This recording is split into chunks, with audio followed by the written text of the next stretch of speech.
बांग्लादेश में तलबा तहरीक के रहनुमाओं ने फौज की अबूरी हुकूमत को मुस्तरद कर दिया। तलबा का डॉक्टर यूनुस की ज़ेर सरबराही अबूरी हुकूमत के क़याम का मुतालबा। बांग्लादेशी तलबा ने मुल्क में अबूरी हुकूमत का खाका भी जारी किया। तलबा रहनुमाओं के मुताबिक अबूरी हुकूमत में सिविल सोसाइटी समेत सब शोबों की नुमाइंदगी को यकीनी बनाया जाए। 24 घंटों में मुल्क में अबूरी हुकूमत कायम कर दी जाएगी। बांग्लादेशी आर्मी चीफ आज 11 बजे तलबा रहनुमाओं से मुलाकात करेंगे। बांग्लादेश की साबिक वज़ीर-ए-आज़म शेख हसीना वाजिद को भारत में महफूज मुकाम पर रिहाइश दी गई। हसीना वाजिद ने बरतानिया में सियासी पनाह के लिए दरख्वास्त दे दी। बरतानिया में सियासी पनाह मिलने तक शेख हसीना का भारत में क़याम करने का इम्कान। शेख हसीना वाजिद नई दिल्ली में मुकीम अपनी बेटी साइमा वाजिद से मुलाकात करेंगी।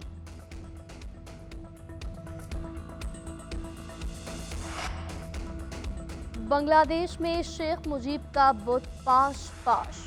अवाम ने हसीना वाजिद की हुकूमत का तख्ता उलट दिया। बांग्लादेशी वज़ीर-ए-आज़म मुस्ताफ़ी होकर भारत फरार। हसीना वाजिद को तकरीर रिकॉर्ड कराने का मौका भी नहीं दिया गया।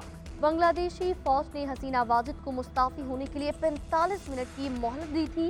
इस्तीफे की खबर सुनकर ढाका के हजारों मुजाहिरीन का वज़ीर-ए-आज़म हाउस समेत सरकारी इमारतों पर धावा, तोड़फोड़, लूटमार। मुजाहिरीन वज़ीर-ए-आज़म की रिहाइशगाह में खाने पर टूट पड़े। एक नौजवान वज़ीर-ए-आज़म हाउस के बिस्तर पर लेट गया। साबिक वज़ीर-ए-आज़म मुजीबुर रहमान का मुजस्समा मस्मार। सड़कों पर आवेजा शेख मुजीबुर रहमान के बड़े बड़े पोस्टर्स और तस्वीर फाड़ दी गई। मुजाहिरीन ने ढाका में शेख मुजीबुर रहमान की ज़ाती रिहाइशगाह और अवामी लीग के हेडक्वार्टर को आग लगा दी। मुजाहिरीन की नारेबाजी, शेख हसीना वाजिद के इस्तीफे पर अवाम का जश्न। हजारों अफराद का सड़कों पर खुशी का इजहार। बांग्लादेश के सदर शहाबुद्दीन की ज़ेर सदारत इजलास। बांग्लादेशी सदर के हुक्म पर साबिक वज़ीर-ए-आज़म खालिद ज़िया को रिहा कर दिया गया। एहतजाज के दौरान गिरफ्तार अफराद को भी रिहा करने का हुक्म। 79 साला खालिद ज़िया 2 मरतबा बांग्लादेश की वज़ीर-ए-आज़म भी रह चुकी हैं। 2020 में 17 साल की कैद की सजा से रिहाई के बाद से घर में नजरबंद की जिंदगी गुजार रही थी। दूसरी जानिब बांग्लादेश में कर्फ्यू खत्म, तालीमी इदारे आज खुल जाएंगे। मोबाइल फोन और इंटरनेट सर्विस भी जुज़वी तौर पर बहाल। कोटा सिस्टम के खिलाफ बांग्लादेश में 1 माह से तलबा और शहरियों का एहतजाज जारी रहा। पुरतशद्दुद मुजाहिरों में दर्जनों अमलाक को नुकसान पहुंचा।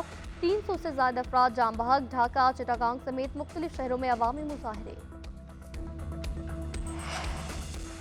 हसीना वाजिद बहुत मायूस, अब सियासत में नहीं आएंगी। मुस्ताफ़ी वज़ीर-ए-आज़म के बेटे सुजीब वाजिद का बरतानवी मीडिया को इंटरव्यू। कहा, हसीना वाजिद ने जब इक़्तिदार संभाला तो बांग्लादेश एक गरीब मुल्क और नाकाम रियासत थी।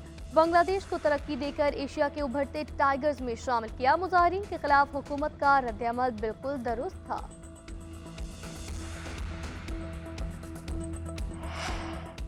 बांग्लादेश में अबूरी हुकूमत के क़याम का ऐलान खुशाइंद है। उम्मीद करते हैं इक़्तिदार की मुंतकली बांग्लादेशी कवानीन के मुताबिक होगी। तर्जुमान अमरीकी महकमा ख़ारजा मैथ्यू मिलर का बयान। कहा, अमरीका बांग्लादेशी अवाम के साथ खड़ा है। तमाम पार्टियों पर जोर देते हैं कि मज़ीद तशद्दुद से गुरेज करें।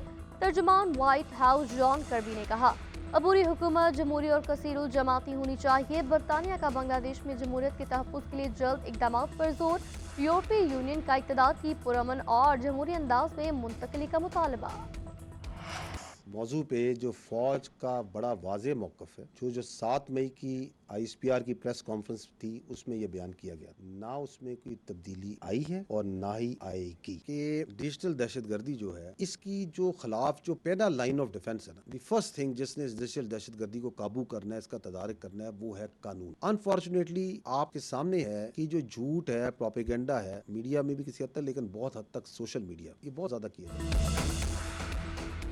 9 मई पर फौज का मौक़िफ़ बहुत वाज़ेह है। फौज के मौक़िफ़ में कोई तब्दीली आई है ना आएगी। पाक फौज के अफसरान और जवान इस मुल्क के शराफिया नहीं, क्या तनकीद की वजह से काम छोड़ दें। DG ISPR lieutenant general Ahmed Sharif की न्यूज़ कॉन्फ्रेंस। कहा, पाक फौज के खिलाफ मुनज़्ज़म प्रोपेगेंडे और झूठी खबरों में इजाफा हुआ। सोशल मीडिया पर फौज और अवाम में नफरत फैलाई जा रही है। डिजिटल दहशतगर्द बेज़मीर लोग हैं, ये मायूसी और इंतशार का बयानिया बनाते हैं। बयानिया बनाने वाले फौज और अवाम में दरार डालना चाहते हैं। बेज़मीर लोगों पर बहुत सरमायाकारी की जा रही है। डिजिटल दहशतगर्दी के खिलाफ कानून इस तरह काम नहीं कर रहा जिस तरह करना चाहिए। फेक न्यूज़ में मुलव्वस अफराद के खिलाफ कार्रवाई की जाएगी। फौज किसी खास सियासी सोच اور پارٹی کو لے کر نہیں چل رہی۔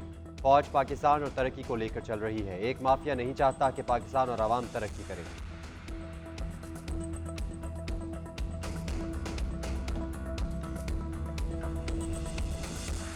آپ سے میں سوال کرتا ہوں، یہ بتائیں یہ پیسہ کہاں سے آ رہا ہے؟ کتنی خطیر رقم لگ رہی ہوگی یا نہیں لگ رہی؟ آپ کے خیال میں یہ سب والنٹیرلی ایسے ہی پیسہ لگائی جا رہا ہے؟ اگر آپ ایسا سمجھتے ہیں کہ یہ سب کچھ خود ہو رہا ہے، اس کے پیچھے کوئی کوارڈینیشن نہیں ہے، تو you are being a bit too naive. In fact بلکہ وہ کیا انگریزی میں کیا کہتے ہیں کہ دیر از نو فری لنچ۔ تو جو یہ سپانسرز ہیں جو بیرون ملک بیٹھ کے اس پورے سوشل میڈیا کے، اس پرنٹ میڈیا کے، اس الیکٹرانک میڈیا کے، اس ملاقاتوں کے، ان پروٹیسٹ کے، اس پورے بیانیوں کو لے کے چل رہے ہیں اور اس کو سپانسر کر رہے ہیں، کوئی نہ کوئی قیمت تو اس کی مانگے گا۔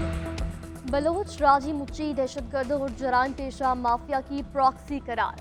D G I S P R lieutenant general Ahmed Sharif نے کہا، بلوچستان میں بیرونی فنڈنگ پر جتھا جمع کر کے انتشار پیدا کیا جا رہا ہے۔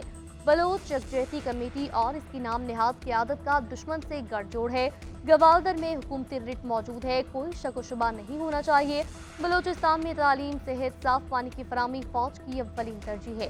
بلوچستان کے ان علاقوں کے لوگوں کا انحصار ایران سے تجارت پر ہے۔ اگر ایرانی سرحد مکمل بند کر دیں تو مافیا کو فوج کے خلاف بات کرنے کا موقع ملے گا۔ اس وقت 2200 ارب روپیہ ان آئی پی پیز کو دیا جا رہا ہے جن سے ہم 80% بجلی خرید ہی نہیں رہے۔ یہ معاہدہ کرنے والے کو سزا کون دے گا؟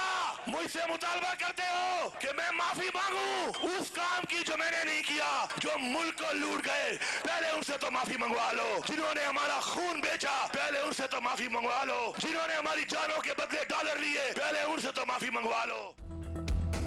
چوروں سے اپنی قوم کو نجات دلائیں گے، ہم اسلام آباد میں جلسہ کریں گے، کوئی روک نہیں سکتا۔ اگست کے آخری ہفتے یا ستمبر کے پہلے ہفتے میں اسلام آباد میں جلسہ ہوگا، کوئی روک سکے تو روک لو۔ دمادم مست کلندر ہوگا، این او سی نہ دیا گیا تو ڈی چوک پر دھرنا دیں گے۔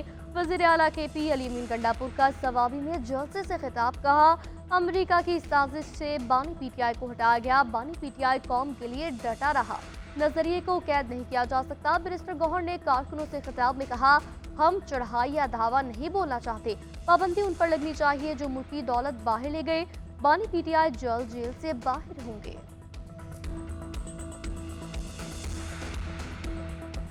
ہم لوگوں نے بجلی کی قیمتوں کو نیچے کرنا ہے، یہ نواز شریف صاحب کی الیکشن کی کیمپین کا مینیفیسٹو کا حصہ تھا، یہ پرائم منسٹر کی کابینہ کا منشور ہے، یہ 22 کروڑ عوام کا معاملہ ہے۔ حکومت کا پکا ارادہ ہے بجلی کی قیمتیں کم کرنی ہے، آئی پی پیز کے معاملے پر سنجیدگی سے کام ہو رہا ہے۔ وفاقی وزیر توانائی اویس لغاری کا کہنا ہے دھرنے اور پریس کانفرنس کے بجائے سنجیدہ کام کرنا ہے۔ ایم کیو ایم کے تحفظات ہیں، انہیں بریفنگ دی، قانونی پیچیدگیوں کے باعث تفصیل میں نہیں جانا چاہتا۔ گوہر اعجاز اپنی سپریم کورٹ بھی بنا لیں تو ان کی کسی کو سمجھ نہیں آئی۔ کل سابق وزیر اعظم نے کہا کیپیسٹی ریٹ کا مسئلہ گوہر اعجاز نہیں سمجھا سکتا۔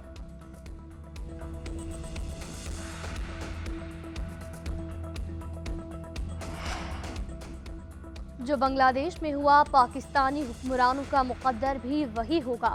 آصف زرداری شہباز شریف کے لیے ہیلی کاپٹر بھی نہ پہنچ سکا تو کیا ہوگا؟